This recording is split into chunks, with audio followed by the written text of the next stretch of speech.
फर्श अज़ा बिछाए इसीलिए जाते हैं ताकि हम एक मुहज़्ज़ब कौम बने। और अगर हम तहजीब ही न सीखें कि हम इंटीरियर सिंध में एक जगह मजलिस पढ़ने गए तो उन्होंने कहा मौलाना अब अगर आप नहीं पहुंचे तो ये बोलेंगे कि मौलाना हुर नहीं शिमर बन गए। कब पहुंच गए तो हुर, नहीं पहुंचे तो वो बानी मजलिस इतने नाराज हो जाते हैं कि किसी चीज को नहीं देखते। तो मजलिस इमाम हुसैन का मतलब है कि हम तहजीब मकतब अहल बैत अलैहिस्सलातु वस्सलाम को सीखें। जितना मुनज़्ज़म इमाम हुसैन ने इस कौम को बनाया, किसी रहबर ने किसी कौम को नहीं बनाया। और उसकी झलक में अभी करबला में देख के आया कि पूरी दुनिया में मुझे आप दिखाइए कोई ऐसा रूट, कोई ऐसा रास्ता जहां पे 21 मिलियन लोग मिलके एक इमाम की तरफ जा रहे हैं। पूरी दुनिया में कोई ऐसा 80 किलोमीटर का रूट दिखाइए। मैंने तो चैलेंज किया था, मैंने कहा 80 नहीं 4 किलोमीटर दिखाइए, 3 किलोमीटर का ऐसा रूट दिखाइए जिसके हर मीटर पे अल्लाह की नेमत नाजिल हो रही हो। दुनिया परेशान है कि ये कैसी कौम है कि हर एक मीटर पे एक मौकब लगा है, एक नेमत इलाही पड़ी हुई है। और 21 मिलियन में से एक एक बंदे को पकड़ के पूछो जनाब आपको भूख लगी है, कहेगा नहीं मैं सैराब हो चुका हूं। आपको प्यास लगी है, कोई प्यासा वहां पे नजर नहीं आता। इस वक्त सबसे बड़ी कामयाबी मकतब अहल बैत की क्या है कि दिन ब दिन खुदा इस मकतब में जज्बाबियत को पैदा करता जाएगा। दिन ब दिन काफिले इस मकतब में और ज्यादा आते जाएंगे। दुनिया के सामने 2 इस्लाम आज उनके सामने पेश किए जा रहे हैं। एक वो इस्लाम जो फिक्र हुसैन वाला है, एक वो इस्लाम जो बनु उमय्या के फिक्र वाला है। अब कशिश उनके लिए किस इस्लाम में पाई जाती है कि आज तक आपने सुना हो कि गांधी ने बनु उमय्या के कसीदे पढ़े हो, जार जुर्दाक ने बनु उमय्या के कसीदे पढ़े हो।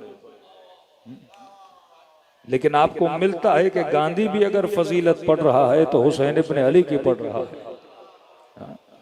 जार जुर्दाक भी अगर फजाइल पढ़ रहा है तो अली इब्न अबी तालिब के पढ़ रहा है। आज दुनिया के सामने 2 इस्लाम है। इस इस्लाम में इतनी जज्बाबियत क्यों है? क्योंकि ये इस्लाम हुसैन की आइडियोलॉजी का इस्लाम है। दूसरा इस्लाम ये भी अल्लाहु अकबर कहते हैं, वो भी अल्लाहु अकबर कहते हैं। ये भी अशहदु अल्ला इलाहा इल्लल्लाह व मुहम्मदुर रसूलुल्लाह कहते हैं, वो भी अशहदु अल्ला इलाहा इल्लल्लाह और मुहम्मदुर रसूलुल्लाह कहते हैं। लेकिन फर्क ये है, ये अल्लाहु अकबर कह के 55 डिग्री की गर्मी में खड़े होके प्यासों को पानी भी पिलाते हैं और दूसरी तरफ अल्लाह का नारा लगा के लोगों के गले काटे जाते हैं। जिस तरह करबला में यजीदियत और हुसैनियत को खुदा ने आया किया कि देखो इधर भी नमाजी हैं, इधर भी नमाजी हैं, इधर भी मेरा कलमा पढ़ने वाले, उधर भी मेरा कलमा पढ़ने वाले। लेकिन यहाँ पे अखलाक मुस्तफा नजर आएगा, वहां पे बू और रंग बनु उमय्या नजर आएगी। अब चॉइस तुम्हारी है कि तुम किस इस्लाम के दायरे में जाना चाहते हो। आज भी यही है, वही इराक है, एक जगह करबला, और उसी सरजमीन इराक पे खुदा ने दाइश भी दुनिया को दिखाई। कहा ये भी वो हैं जिनके परचमों पे ला इलाहा इल्लल्लाह और मुहम्मद रसूलुल्लाह लगा हुआ है। ये भी वो हैं जिनके माथों पे सजदों के निशान हैं। लेकिन ये वो हैं जो गले काटते हैं। और आओ इस रास्ते पे जो राह करबला है, ये वो है जो भूखों को खाना भी खिलाते हैं, प्यासों को पानी भी पिलाते हैं, थके हुए के पांवों को भी दबाते हैं। ये वो इस्लाम था जिसमें क्या थी? कशिश थी। तभी फरमाया कि जब हुज्जत खुदा इमाम ज़माना अज्जलल्लाहु ताला फरजहु शरीफ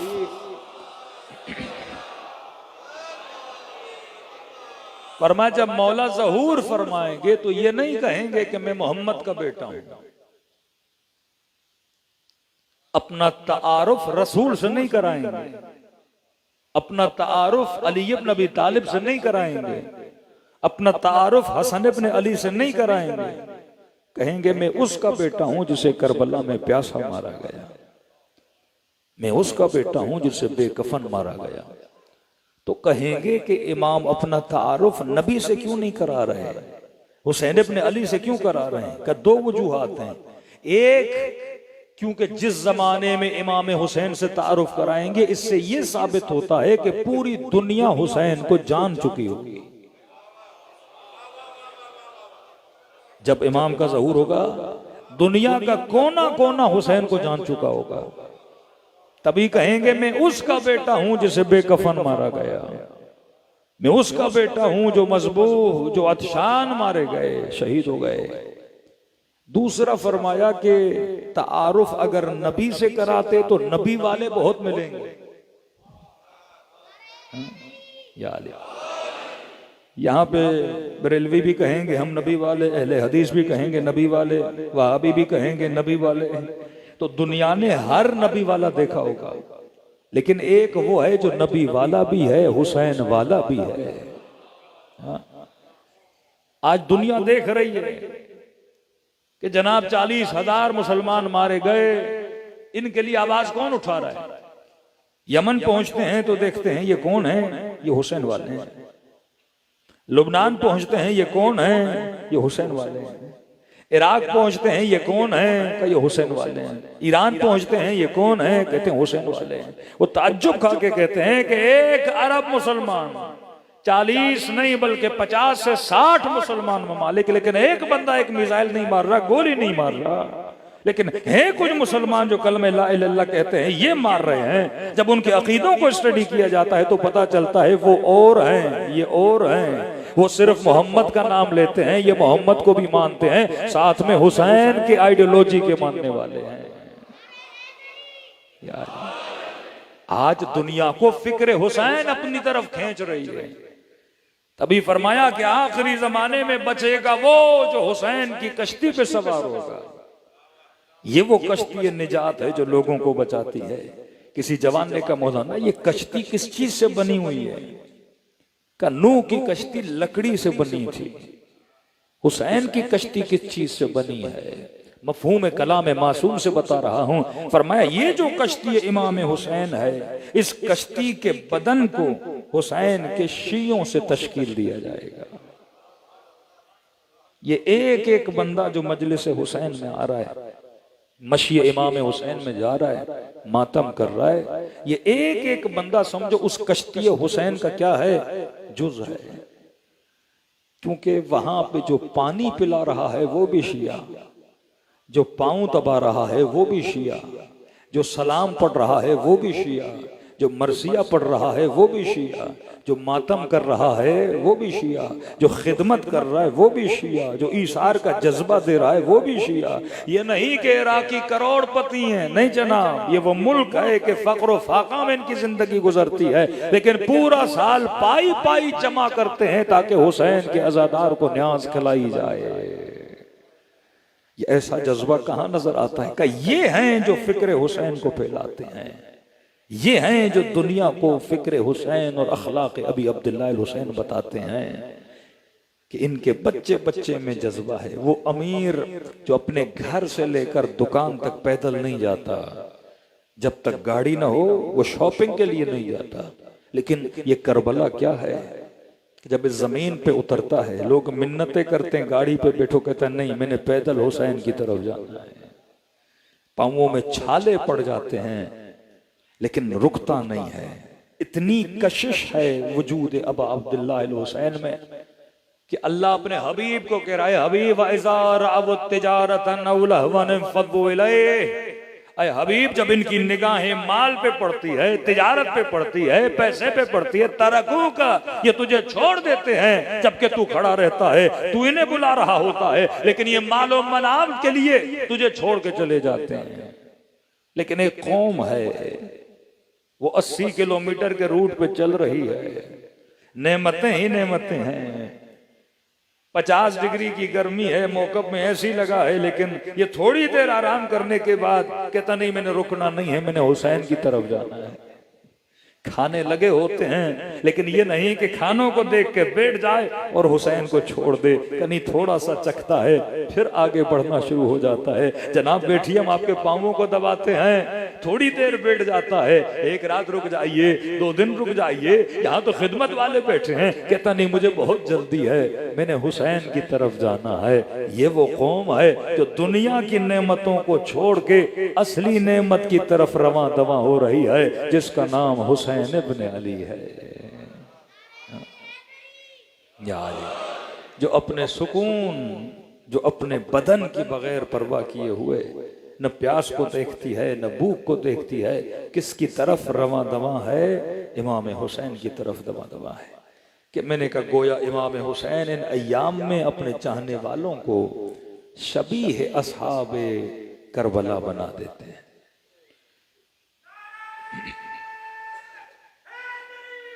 या कि हमने इसी मशी के दरमियान एक मौकब में डॉलर्स में एक बंदा मल्टी बिलियनर आदमी, अब उसके कितने नौकर और चाकर होंगे ये आपकी सोच है, मौकब में टॉयलेट के अंदर वॉशरूम्स को साफ कर रहा था। जनाब आप मल्टी बिलियनर आदमी ये क्या कर रहे हैं? का नहीं, यहां पे आके मुझे हुसैन बताते हैं तेरी औकात क्या है। यार यहां पे असल अज्र मिलता है और इंसान को अपनी हकीकत का पता बतलाया जाता है कि कंप्लीटली इंसान बदल जाता है जब इमाम हुसैन के साथ जुड़ता है और महसूस करता है कि खुदा ने मेरे अखलाक को अखलाक असहाब इमाम हुसैन में बदल दिया है। आम दिनों में इंसान वैसा नहीं रहता जैसा आशूरा और अरबईन और करबला के दिनों में होता है। क्यों? क्योंकि ये अख्ज़ कर रहा है अपने वजूद को अखलाक असहाब इमाम हुसैन के साथ। ये कोशिश करता है कि मैं शबीह बन जाऊं असहाब इमाम हुसैन। फरमाते जब हजरत अब्बास नहर के किनारे चुल्लू में जब पानी भरा ना, तो अशआर हैं गाजी अब्बास के। अब जब आप रमजान में रोजा रखते हो, आपको पता है अल्लाह का हुक्म है खाना नहीं खाना, लेकिन जब पेट को खाने की जरूरत होती है तो अंदर से ख्वाहिश पैदा होती है, जिसे आप नफ्स बोलते हो। पता है मैं रोजे के आलम में हूं, पानी नहीं पीना, लेकिन अंदर से नफ्स बोलता है कि मुझे पानी चाहिए। कहते हैं जब शिद्दत प्यास थी हजरत अब्बास को, और जब नहरे फुरात के किनारे आए और चुल्लू में पानी लिया, तो कहते हैं नफ्स ने ख्वाहिश की पानी की। अशआर हैं गाजी अब्बास के, कहते हैं या नफ्स होनी, ऐ नफ्स तुझे पानी चाहिए, जबकि मुझे इस पानी में हुसैन का प्यासा चेहरा नजर आ रहा है, जबकि मुझे इस चुल्लू में सकीना का चेहरा नजर आ रहा है। करबला का मतलब इशार, करबला का मतलब कुर्बानी, करबला का मतलब इंसानियत, करबला का मतलब अखलाक की बुलंदी, कि वहां पहुंचो के कशिश पैदा हो और दुनिया दौड़ी दौड़ी इस लश्कर की तरफ आए। मैंने हिंदू देखे, मैंने फ्रेंच देखे जो शिया हुए इसी अरबईन को देखकर, करबला को देखकर के वाकईन कायनात में कहां मिलता है ऐसी कौम जो बगैर किसी लालच के खिलाई जा रही है, बगैर किसी लालच के पिलाई जा रही है, इतनी खिदमत की जा रही है, लेकिन चेहरे पे शिकन नहीं है। किसकी रिजायत के लिए? कि मेरा महबूब राजी हो जाए, मेरा हुसैन राजी हो जाए। मिलता है जनाब सईद के बदन पे 17 तीर लगे। जब जमीन करबला पे गिर पड़ा ना, बदन से खून जारी था, लेकिन अभी भी तड़प रहे हैं, रूह बदन से नहीं निकल रही। सर मौला की गोद में, सईद क्यों तड़प रहे हो, क्या कहना चाहते हो? कहते हैं बड़ी मुश्किल से ज़बान से 2 जुमले निकले, दुनिया से नहीं जा पा रहा जब तक ये 2 जुमले अदा न करे और हुसैन से कुछ सुन न ले। सईद बोल, क्या बोलना चाहते हो? बस इतना का मौला अर्रज़ैत, क्या तू मुझसे राजी हो गया? फरमा सईद मैं भी राजी, मेरी अम्मा जहरा भी तुझसे राजी हो गई। अंजुमन की निस्बत गाजी अब्बास से है, और जवान अगर अखलाक हजरत अब्बास में ढलना चाहते हैं, करबला है क्या, फलसफा करबला क्या है? एक वजूद पुरकशिश जिसका नाम इमाम है, और उसके अतराफ में जो जमा होते हैं खुदा उन्हें सितारा बना देता है। हरकत इंसान की मोमेंट दिन ब दिन किसकी तरफ होनी चाहिए? अपने इमाम की तरफ।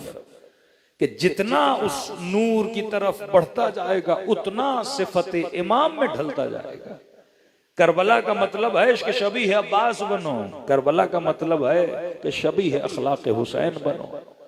गाजी अब्बास ने पानी भरा और पानी भरने के बाद जब तेजी से घोड़े को दौड़ाना शुरू किया कि मैं जितना जल्दी हो खेमों की तरफ पहुंचूं।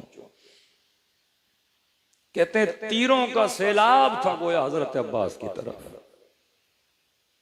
दरख्त बहुत थे, इन्हीं दरख्तों के बीच से बच बचाते हुए खेमे की तरफ रवाना थे कि कहते हैं कि आहिस्ता आहिस्ता ये तीर हजरत अब्बास की पीठ में लगना शुरू हुए, लेकिन कोशिश कर रहे हैं कि किसी चीज को बचाया जाए, तीर वहां न लगे। कि सामने से रास्ता रोका, रोकने के बाद कहते हैं एक बाजू कलम हुआ, मश्क दूसरे बाजू में दिया। अब दूसरे बाजू पे वार करने ही वाले थे कि हजरत अब्बास ने कुछ रजस पढ़ना शुरू किया। और मैं वल्लाहि लौ क़तअतुम यमीनी, खुदा की कसम अगर मेरे दोनों बाजू भी काट लो, वो हामी अंदीनी में अपने दीन से हाथ नहीं हटाऊंगा। ये नहीं कहा कि मश्क से हाथ नहीं हटाऊंगा, कहा मैं अपने दीन से हाथ नहीं हटाऊंगा। उलमा परेशान थे, यहां कौन सा दीन का मसला था? नमाज का मसला था, रोजे का मसला था, हज का मसला था, ज़कात का मसला था, या लश्कर ये चाह रहा था कि हजरत अब्बास दीन को छोड़ दें? उनकी डिमांड ही नहीं है कि आप दीन को छोड़ें।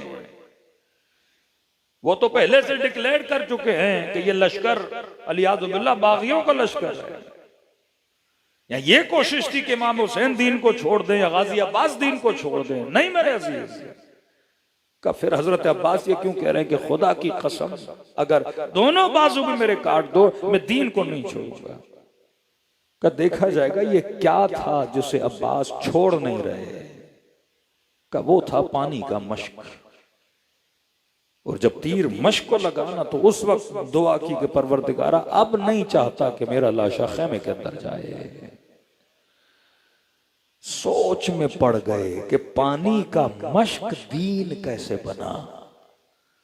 कितना बड़ा तसव्वुर है आपके जमा और मुसलमानों के लिए। जब कहते हो ना दीन, तो जहन में नमाज आती है, रोजा आता है, हज आता है, ज़कात आती है, उम्र आता है।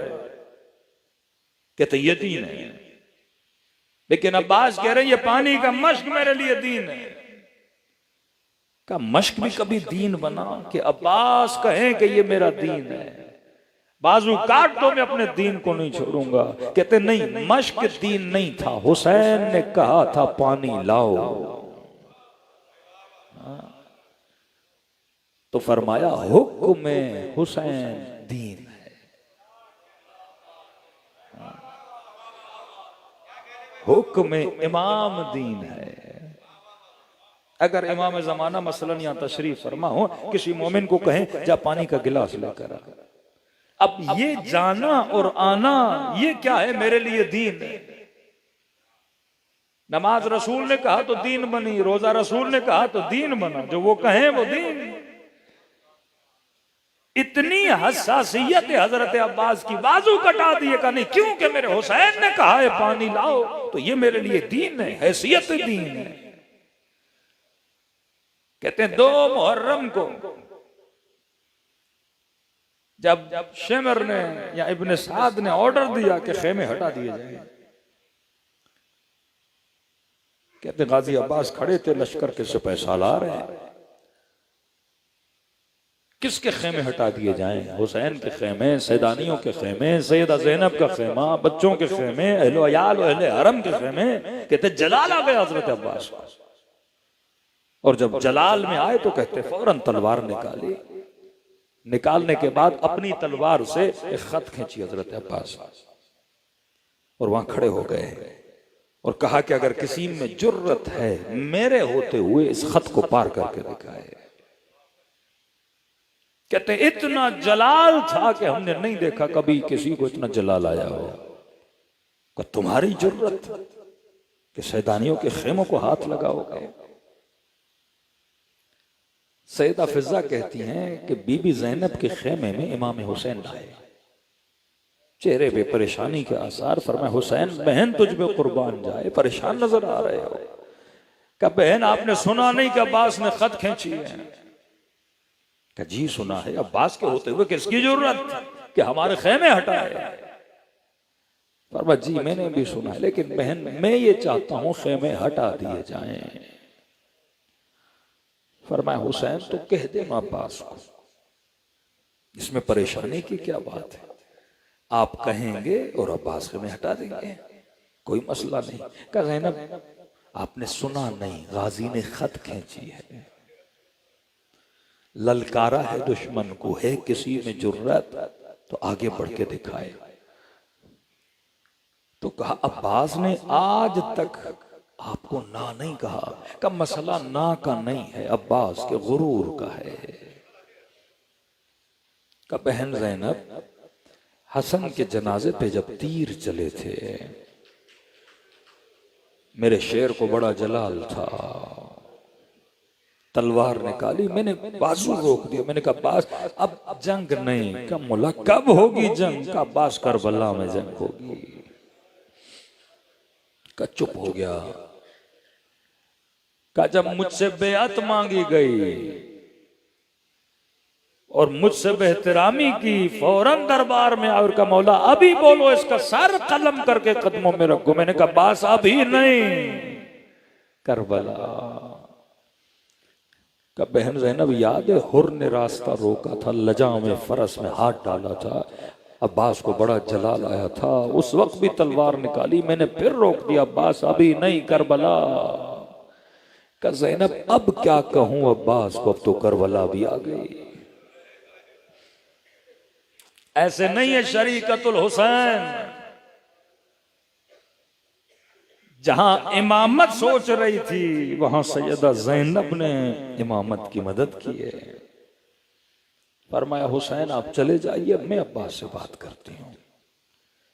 बीबी फिजा को कहा कि मेरे भाई को बुला के ला। कहती है खत खींच के अब्बास खड़े थे, मैंने दूर से आवाज दी मौला। कहते मुड़ के देखा कि खेमे के दर से आवाज आ रही है, समझ गए। कमा फिजा वहीं रुकिए, मैं खुद आता हूं। फिजा कहती है जब अब्बास आ रहे थे तो जलाल इतना था, आंखों में खून भरा था, माथे पे पसीना जमा हुआ था, लेकिन जब आ रहे थे तो पसीने को पहुंच रहे थे। आस्तीनें जो उल्टी हुई थी उनको सीधा कर रहे थे और आके बिल्कुल मेरे सामने खड़े हुए। जी अम्मा फिजा किसने बुलाया है? कभी भी ज़ैनब बुला रही है। कहते फौरन चंद लम्हों के लिए खड़े हुए ताकि सारा गुस्सा बैठ जाए और खेमे के दर पे ऐसे खड़े हुए जैसे छोटा बच्चा मां के सामने खड़ा हो जाता है। कहां गया वो जलाल, कहां गया वो हश्म? बाअदब होके खेमे के जी मेरी आकाज़ादी आपने बुलाया? जी अब्बास अंदर आओ। कहते दाखिल हुए, जान हुए, अदब लगा के सैयदा के सामने बैठ गए। जी मेरी आकाज़ादी। पर मैं अब्बास सुना है खत खींची है, दुश्मन को ललकार दी है, एक किसी में जुर्रत के आगे आए। जी आकाज़ादी मेरे होते हुए हुसैन के खेमे को हाथ कौन लगाएगा? क्या अब्बास मर गया कि वो आगे आए? जी अब्बास मैं जानती हूं तेरे होते हुए हमें खतरा नहीं अब्बास, लेकिन अब्बास जंग न हो, अभी हम खेमे हटा दें। मैं जानती हूं अब्बास तूने दुश्मन को ललकारा है, तलवार से खत खींची है। अब्बास इज्जत नफ्स होती हर इंसान की, गुरूर होता है अब्बास। मैं नहीं चाहती कि तुम जाके शिमर का सामना करो, यहीं खेमे में बैठो, आपको जाने की जरूरत नहीं है। मैं ओनो मोहम्मद को भेज देती हूँ, मैं अली अकबर को भेज देती हूँ, जाके खत मिटाएंगे और जाके खेमे हटाएंगे ताकि आपको दुश्मन का सामना न करना पड़े, शर्मिंदगी न करनी पड़े। आपने ललकारा है। कहते इतना सुनना था, गाजी अब्बास खड़े हो गए और फरमाया आकाज़ादी अब्बास का गुरूर क्या होता है? असलन अब्बास कौन होता है? अगर मेरे हुसैन ने कहा है खत हटाओ, अपने हाथों से जाके खत को मिटाऊंगा। कहते पूरा लश्कर देख रहा था, आगे बढ़े, जुमले कस रहे थे। अब्बास तूने तो ललकारा था, अब क्या हुआ? बस इतना कहा, मेरे हुसैन का हुक्म है, खत को मिटाया। इसे कहते हैं अब्बास मेरे अजीज। पर मैं अगर आप किसी अज़ादार की खिदमत कर रहे हो, एहसास कर रहे हो, ऐसा नहीं कि अहले बैत कोई एहसास नहीं करते। एक ईरानी खातून 40 के दिनों में, वक्त बहुत कम है रब्ते मुसीबत के लिए, कहती है बड़ी हसरतों के साथ करबला गई। अल्लाह ने 9 मौलूद बच्चा दिया था, 8-9 महीने का। रश बहुत थी 40 की वॉक में। मेरे साथ मेरी माँ भी थी। कहती है मैं बच्चे को उठाती थी, वॉक करती थी, थक जाती थी, अपनी माँ को देती थी, वो व्हीलचेयर पे थी, बच्चा उठाती थी। यही तरह सफर हमारा जारी था। चलते चलते जब करबला के नजदीक पहुंचे, अचानक से लोगों का एक रश और हुजूम आया। वो व्हीलचेयर जिस पे माँ बैठी थी वो आगे पीछे हो गया, बच्चा उन्हीं के पास। ऐलान भी कराएं तो क्या कराएं, बच्चा बोल नहीं सकता, दूध पीता बच्चा।